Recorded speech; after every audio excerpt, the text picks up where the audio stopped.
KP. KPC. News. Information. Culture. KPCC. California sensibility. I gotta testify. Come up in the spot looking extra fly. For the day I die, I'ma touch the sky. Hey, I'm Amy Choi. And I'm Rebecca Lehrer, and we are the Mash-Up Americans. Guys, we have a new little mashup to welcome to the world. Rebecca is recording this podcast at home with her brand new baby, Clara, in her arms. Clara's amazing. Rebecca, how do you feel? Well, she's a bit of a snorer, so you may hear, she might hear, got a little cough there. You just had a baby, and you're leaning in pretty hard right now. It's pretty awesome, and it really feels like I'm connecting to all that's around me. That's really amazing. Well, I think it's something, we've heard from so many of our guests, and I would say this is also true for me personally, is that like becoming a parent, it anchors you and your identity to our physical place and to being American in a way that maybe we weren't before. Right. Like you're only a couple weeks into it, but like, do you see that being part of your experience as well? Yeah, it's really interesting. I live now in the neighborhood that I grew up in, or next door, and then I realized my dad grew up in this neighborhood, and so this person is the third generation to grow up in this neighborhood, but to go from an immigrant family to like now being like OG, it's like how quickly that happens. It's like, oh no, she's legit. Like you can't mess with her. She's from Los Feliz. Like it's like she was born in the same hospital my dad was born in. That's now amazing. It's moved places, but like there's a connective tissue that like happened like within a generation, and that is really it's pretty profound. I think like how you can root yourself. Yeah, I think that's so beautiful. I have chosen one aspect of her future already. She's going to be one of our Mash-Up Superpower Avengers. Ooh, Totally. more. Well, so our upcoming guest on the show had this great idea, which is an Avengers team, basically, of mashups. And he's going to be the leader. Hasan Minhaj, our very favorite Daily Show correspondent. Guys, I did this interview while Rebecca was having a baby, so that's why she wasn't there. Remember when he interviewed Justin Trudeau? It's the Daily Show versus Justin Trudeau. Sorry, not sorry. Basically, I'm going to present you a series of things Canada's responsible for, and this is just an open opportunity for you to apologize for said things that you were either sorry for or not sorry. Drake the rapper. Not sorry at all. Drake on Degrassi. Not sorry at all. Degrassi was a great show. This goatee. Yeah, I'm sorry about that.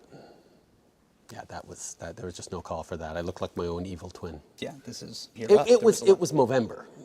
So it was for prostate cancer, but. Yeah, Movember's responsible for this, but whatever's going on in this thing. I said I was sorry. Oh, Dreamboat Trudeau. Two dreamboats in a room. Hello. No, it's so good. Hasan is also the creator and star of Homecoming King, which is his one-man show about the story of what he calls New Brown America, which is basically Mash-Up America. He talks about his family's immigrant experience, his first love, how you never need anybody to co-sign for the American dream. And by the way, that first love of his, white girl from Davis, California, definitely ended up marrying a brown dude. Like a 25-letter last name, which really got me laughing. Oh my God, it was so good. We also got to talking about how he got fired from every job he's ever had, his mashup guilt, and how he remains an eternal optimist. Also, why biryani can actually be a form of terrorism. Rice terrorism. Okay, so with that, on to Hasan. Gotta testify. Come up in the spot looking extra fly. For the day I die, I'ma touch the sky. Now let's take them high. Hasan Minhaj, how do you mash up? I think my sort of mashed up identity is I am Indian, American, Muslim, first generation, grew up in Davis, California, which is a very, very Caucasian place. And then I lived in San Francisco for some years. Then I lived in Los Angeles. And then now I live in New York City. There's a lot of mashies in there. I'm mashing it up. What is your Starbucks name? Starbucks name? Sean. Stop it. It's for real. I just keep it simple. When did you land on Sean? Growing up, I used to have to introduce myself. And if you're going to pronounce my name correctly, talk about mashup. I've had to deal with concessions or negotiations with the dominant culture. So the way you would pronounce my name is Hasan Minhaj.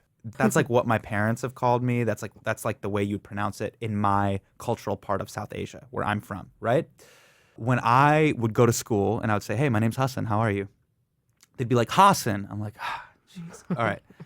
No, Hasan, like, and I realized the way vowels and consonants are pronounced in the English language, it makes certain names from the South Asian subcontinent very difficult to pronounce. So Asif is like very easy for me to pronounce. But when people read it on paper, they go, oh, Asif. So you're like, okay, you know, Hasan is a Muslim name. So there's a lot of like African-American Muslims that go by Hasan. And then if you're from the Arabian part of the world, the Middle Eastern part of the world, it's more of like their A's are more of it's more like that. So it's like Hasan, like that's how they would pronounce my name.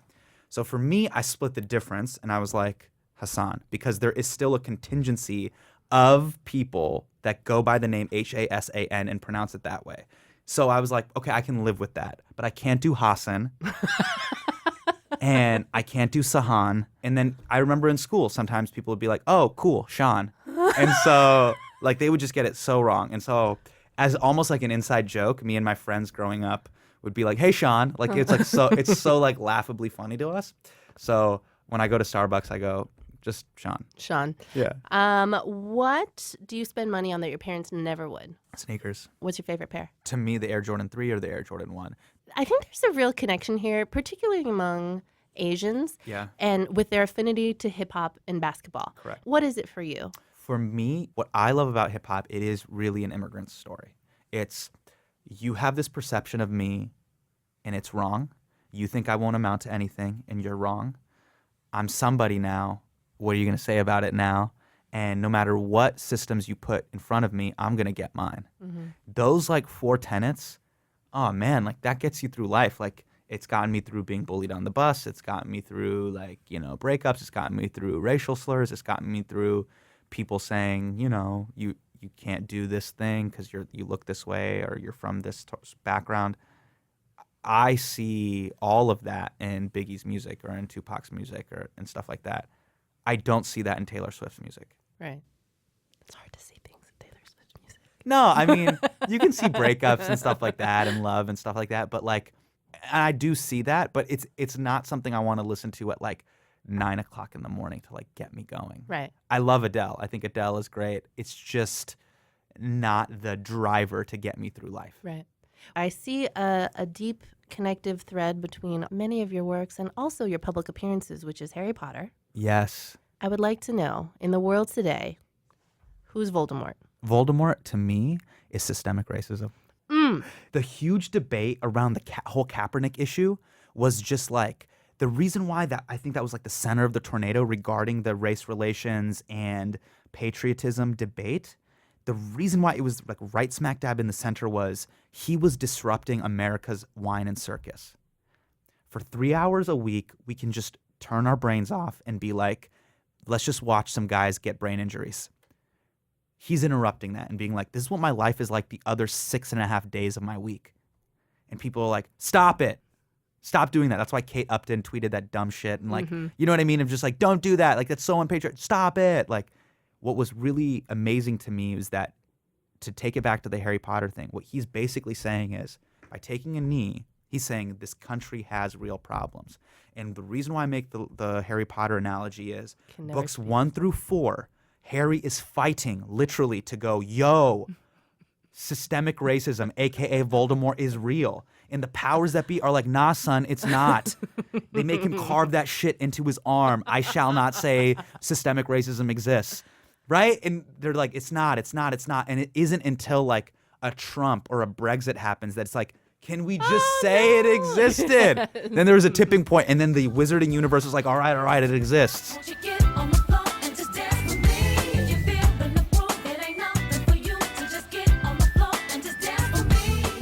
If you guys love the stories we share, sign up for our newsletter at mashupamericans.com/newsletter. Every Saturday morning, you'll get our roundup of mashup news from around the world delivered right to you.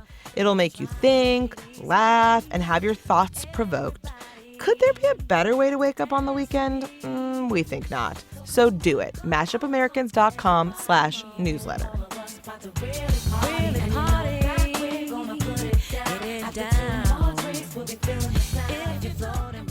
What is your parents' coming to America story? What's your family's coming to America story? I know it's very complicated. You Yeah. talk about it a little bit in your current show, Yeah. Homecoming King. My dad had finished his PhD in chemistry.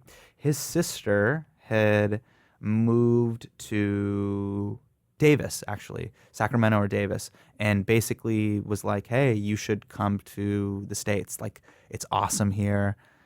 Sacramento's really cool. There's an Orange Julius. Like, it's really awesome. You should come here. Who doesn't love Orange And my Julius? dad, she actually sponsored my dad, which is like pretty incredible. And he comes over here and he's living here. And then he's like, I should get married. Like, I should get married now. And he goes back to Aligarh, where my family's from, and marries my mom. They come here to the States and they have me, which is just really wild. Just the way all the events come together, that like I was born here, I got to benefit from that, I become an American citizen. It's huge. And I'm hyper aware of that, given the fact that like I go back and I visit cousins in Delhi and Aligarh, which is wild because you get to literally see how my life would have been. My dad's the only son from his entire family that made it here. I'm his only son. So I'm really like the Simba to his Mufasa. Do you ever feel guilty? Yes. What do you feel like guiltiest about? I feel guilty in the variable that I don't have control over, which is just the way the numbers panned out. Like, Right. The fact that you were just by coincidence landed here. Yeah. Does the guilt drive you in a way that you think pushes your ambition? Yeah, or... for sure. For sure. I definitely see a lot of the things that we had to sort of go through. I talk about it in the show, you know, like meeting my sister. I was 8, my sister was 4. She comes over to the States. We kind of become reunited as a family. That whole story of us. Because your sister and your mom were in India. Yeah. My mom was then in India, and then, you know, it was a slow process for us to all to get together in Davis. Then she went from India, then she had to live in New York, do residency. Then she had to do residency in Stockton. Then she had to move to Davis. It was like a really long process just for us to get together. My younger sister, she grew up in Aligarh until she was 4, and then she comes over, and we all sort of become united as a family. All of these things, I think I didn't realize this until much later, really shaped the way I basically like live in the world and attack every day, where I'm just like, hey, like, it's always going to be that struggle of creating your narrative and us becoming a family. And that like really informed who I am and just the purpose that I put in my life. Like, it's like, hey, you're lucky, man. Like these things that are norms for other people, like just like the fact that like you got to grow up with your siblings, you got to grow up and be around your family all the time under one household roof. That's not a guaranteed thing. Right. And that shouldn't be taken for granted. And then also the second layer to that sort of guilt cake is like, look, I put my parents through a lot doing the career stuff and all this stuff. Like, they saw how smart and capable I was, and then I went to the craps table and I rolled comedian. And the thing is like my stubbornness, I have Indian roots but American stubbornness, and that's too much for them to deal with in this generation. Yeah. And they watched me get fired from every single job I had, even when I was trying to pay rent. They saw me get fired from Safeway. Shout outs to Safeway. They saw me get fired from Office Max. They saw me get fired from the tech job. I got fired from every job because I just couldn't do it. I just couldn't. If I couldn't put my heart into it, I just couldn't fake it. And that put them through so much because they were like, you get good grades. You're a smart kid. Right. You know? What are you doing? What are you doing? And as the credits come to an end, I look at the exit sign, and he's standing there, old man, bucket hat, and I'm like, holy shit, it's Norman Lear! All the comedians stand up on their feet. They're like, oh, the Jedi walks amongst Padawan. And we're like, Norman, standing up. He walks to the front of the audience, and he grabs the microphone from my hand. He's like, son, let's do a Q&A right now. Let's do it, me and you. And I sit down, I'm like, yeah, let's do it. I sit down, I start nerding out about comedy with him. And he goes, hey, stop, son, stop. Hasan, where's your dad? I go, yeah, Mr. Lear, my dad's right there. And dad's sitting there, he's like this,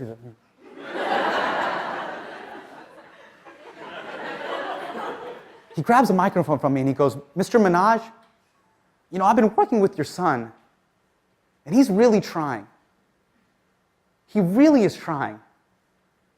Don't let him be a lawyer. Let him do comedy.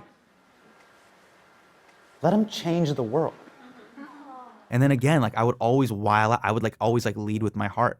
I remember when the SCOTUS decision happened, I did this letter with Reza Aslan. I penned this open letter to the Muslim community saying, we need to publicly support this decision that honors gay marriage. And again, my parents are like, that's fine. Just do it secretively. Right. Why do you have to just put it out there and be like, this is bullshit? Like, we need to publicly endorse all civil liberties being honored.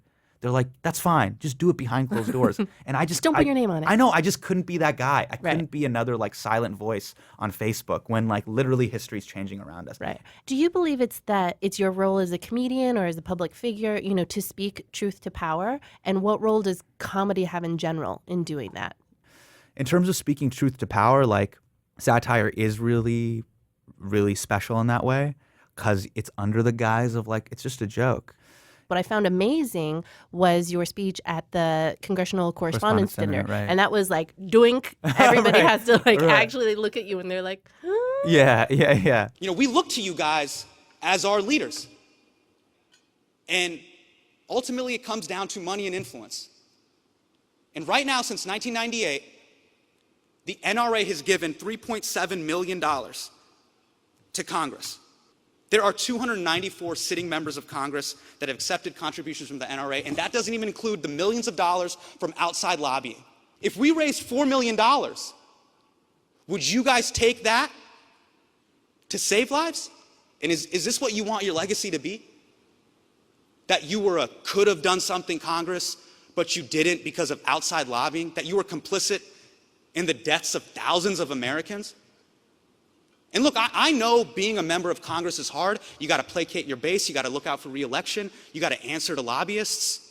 But please persevere because our thoughts and prayers are with you. Good night. Yeah. How did you make the choice to do that? It's one of those rare opportunities where on our show, we do speak, we do say stuff, but we kind of are speaking to our base. We're preaching to the choir. Right. So it's like the RTs and the reviews and the reposts are going to just come from people that are already within our own community that agree with what we're saying. This was a rare opportunity that, I'm fans of all the other shows, of Trevor, of Sam, of Oliver.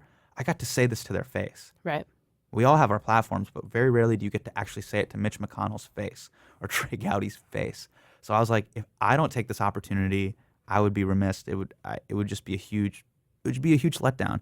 And then I also became like cognizant and aware of the fact that I'm like, I don't want to crush for them. Like me making them laugh and them being like, you're really good. That would be so sad to be the life of their party. That would suck. Yeah. And by the way, they never invite you back anyways. Right. So it's like, just say what you're going to say. Right. I was like, all right, now I don't want to say that I wasn't nervous. I was nervous.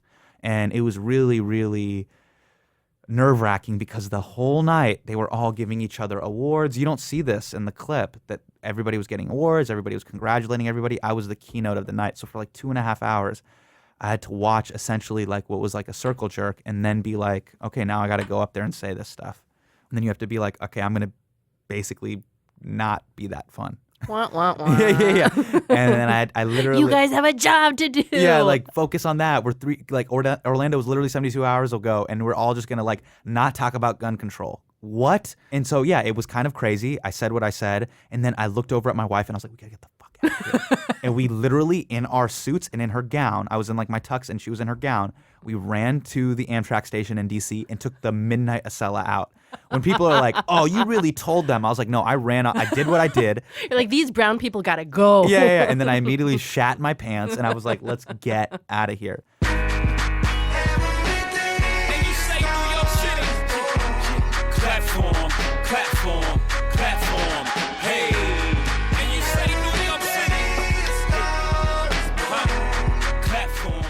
Do you remember the first time you became interested in politics? Probably like my sophomore year when 9/11 happened. And then I sort of got thrust into this conversation of like Islamophobia and our foreign policy. And I sort of just got really into this idea. I really had to struggle with this idea of W.E.B. Du Bois talked about this, and he talked about with African Americans the dual narrative.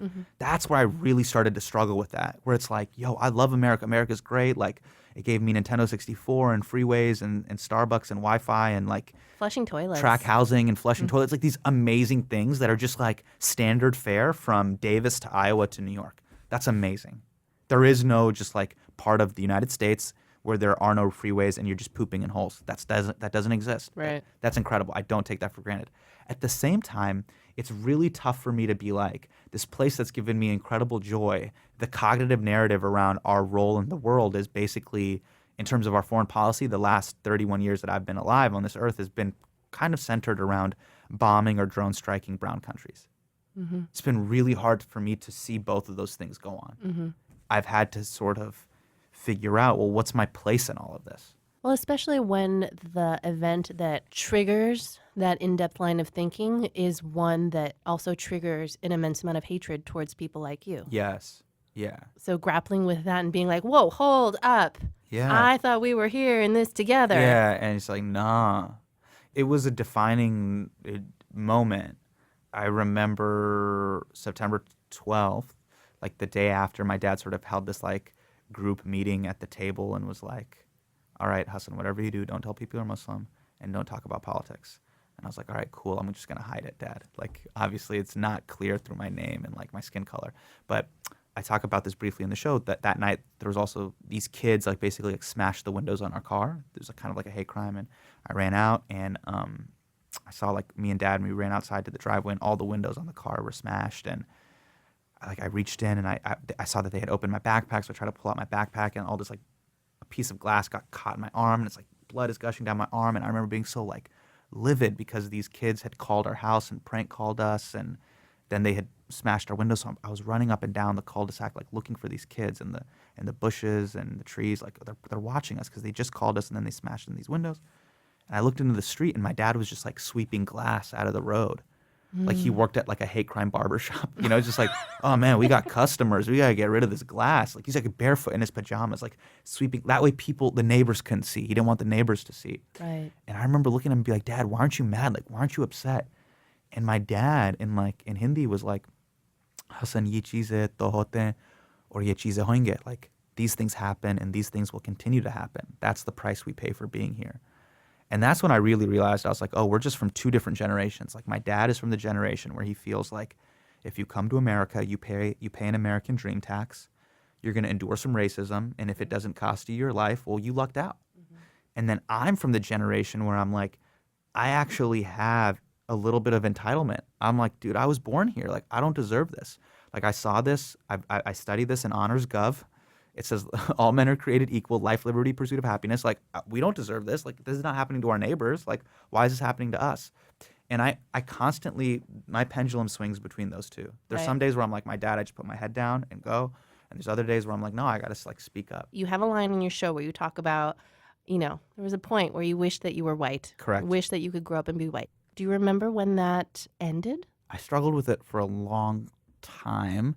It kept evolving. It wasn't like, oh, I wish I was white. It became like, I wish I was accepted. And that's the thing. It wasn't one of those things that, I say it in the show, it's like, it wasn't that I hated melanin. I like melanin. I don't get sunburnt. Shout outs to melanin. But the questions that I get asked over the course of my life, those chip away at you, right? And you're forced to either have thick skin and overcome that, or sometimes you'll succumb to that and you'll define your new reality based on what those people say.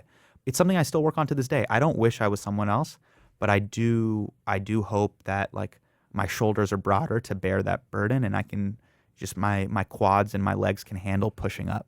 Honestly, like just give me the strength to break through it. Does your anger, does that drive you, do you think? I think sometimes, and that's not good. What keeps you hopeful? Because I think optimism is actually the larger thread in your work, especially now, and especially in the work in the past leading up to November 8th. I think I try to be an angry optimist. And what I mean by that is like being like, I'm upset by the current state of what's happening in this country and in the world, but I am incredibly optimistic in my position in the world, specifically in this country. And I am hyper aware of the potential that this country has.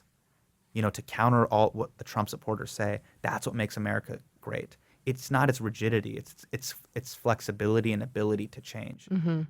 That's what we need to take advantage of while we're still an amazing country. Right. So I'm an angry optimist. I'm like, look, things aren't good. There's tremendous room for improvement. That being said, the place where it's possible is here. These next, 20, 30, 40, 50 years that I'm going to be alive, hopefully, I got to spend it trying to move the needle forward just a little bit. Mm-hmm.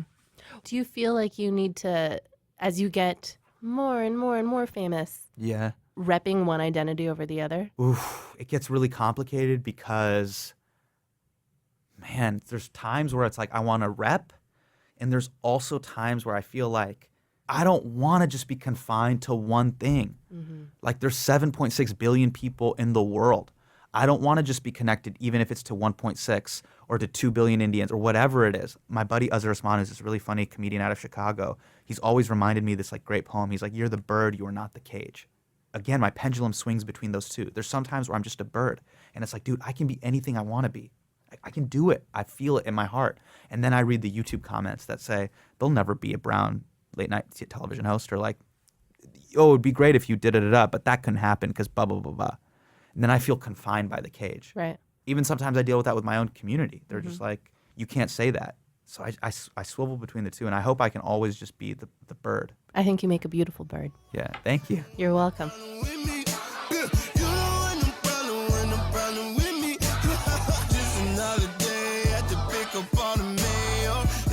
Next up on our podcast is world-class design thinker, the legendary John Maeda, who is third-generation Japanese on his mom's side and first-generation Japanese on his dad's. We talk about how our mashiness informs everything we do and interact with. Subscribe at itunes.com/mashup.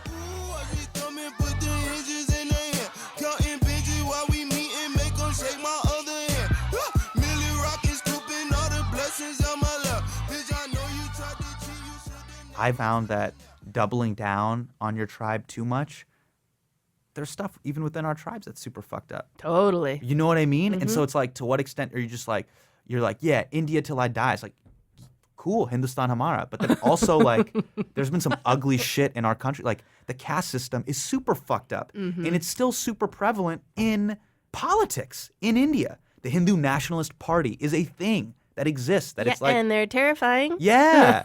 So it's like, yo, that's fucked up. If I'm a bad Desi for like talking about that, so be it. And that, again, that's that pendulum of like, yo, I'm proud. I love Bollywood movies. I love Shah Rukh Khan. I love our culture. I love certain things about it. I love respecting our parents. Blah, blah, blah.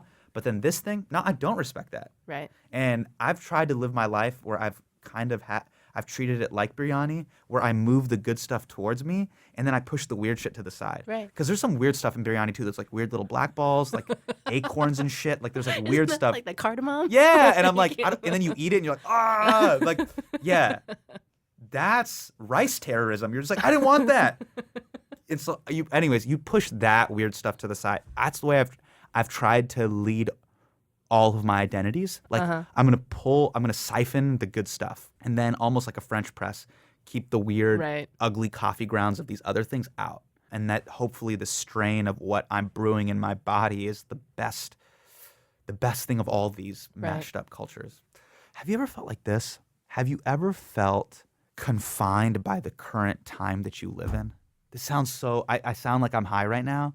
But what I mean by that is like, what did you take before you came into the studio? No, I'm thinking about this all the time. Like younger artists sometimes ask me for advice, and I feel so flattered when they're just like, what should I do? And in addition to the regular stuff of like, I'm like, write from your heart and work really hard. The third thing I always tell them is like, have audacity, man. Mm-hmm. Have the audacity to be like, dude, I want the whole pie. I don't want just a piece of it. Have the audacity to be Zayn Malik. Mm-hmm. Oh, that's right, Zayn. You go for it. Zayn's like, I'm gonna be the hottest dude in One Direction. I'm gonna be the Justin Timberlake. I'm gonna leave and go solo.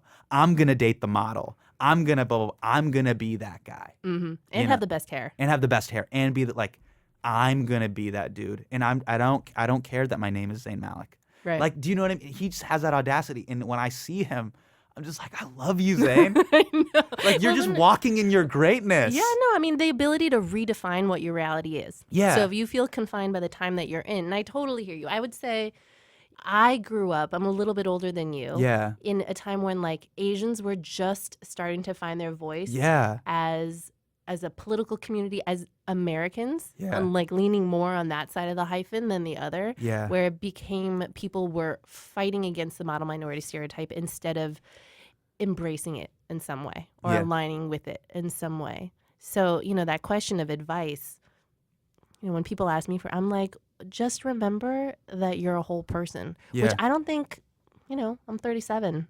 Yeah. It was only like in the past few years when I felt like that was acceptable I for know. me. Can I ask you this too? It's 2016. Why haven't we all linked up? Like, why haven't the Latinos, the East Asians, the South Asians, like, why have we not linked up and formed basically the brown and beige Avengers? How has that not happened in like a national front yet? Drive. Like, I hope that starts to happen. Like, again, like knowing our value and our worth. There still has been this, like, we're just little chunks of the graph. And I wish those parts of the little graph, not to get all math nerdy, but like just like reach out like arms and then go like, yo, we're the majority. We are. Isn't that wild? Welcome to Mash-Up America. Yeah. Thank you so much, Hasan. Thank you. This was amazing. It was really fun.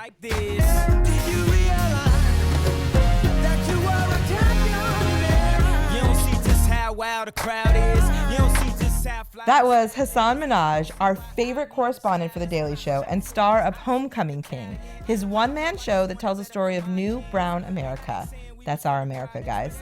You can still buy tickets for select cities now and follow Hasan on all the socials at Hasan Minhaj. That's Minhaj. No relation to Nikki. Can you imagine if Hasan and Nikki were actually related? Like, what would family reunions be like? They would be dope as F. But I think there would probably be a lot of rice dishes. Wait. What? The internet is telling me that Nicki Minaj's favorite food is curry chicken and roti. What? We got that Trinidadian and Indian food mashup. Well, so they're basically cousins. They are cousins. They're family. They're definitely cousins. Okay, cuz? We consider both of them and all of you, our listeners, part of the Mash-Up family. And we want to hear from you. We're celebrating the 1-year anniversary of our podcast. Happy birthday to us. Happy birthday Happy to birthday. And we want your voices on air. So record a voice memo on your phone and tell us how you mash up and what the show means to you. And email it to yo@mashupamericans.com. We will be listening. We will wait so patiently for those. Well, not that patiently. Nah, we're not patient. That's not really what we're good at. We're good at other things, not so much the being patient. The Mash-Up Americans are me, Amy Choi. And me, Rebecca Lehrer. Our producer today was Jocelyn Gonzalez. Our show is produced by American Public Media and Southern California Public Radio, KPCC. We're also supported in part by an award from the National Endowment for the Arts on the web at arts.gov. Later. Bye-bye. To be number one. Did you realize that you are a champion? Yes, I did. So I packed it up and brought it back to the crib. Just a little something, show you how we live.